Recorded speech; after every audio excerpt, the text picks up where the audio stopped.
speech, shall we? This week, another campaigner has been arrested. If you ask me, this seems to be happening with a little bit increased frequency, doesn't it?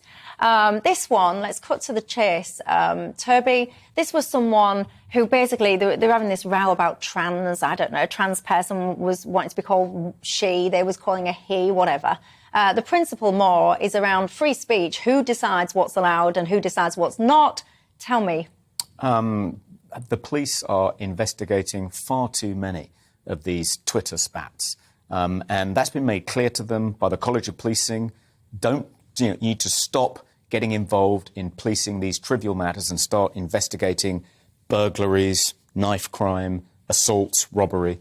But the message hasn't got through. Suella Braverman made a speech in which she said the police need to stop getting involved in people complaining about hurty words on social media and actually protect people from hardened criminals. But the memo hasn't got through to Surrey Police. They not only went round to Caroline Farrow's house because of a reported offensive thing she'd said on social media. I think she denies it. She says it's a case of mistaken identity.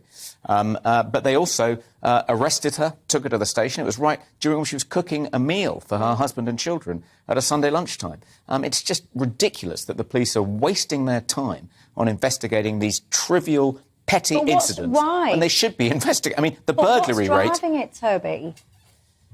Well, I think it's partly because the police have...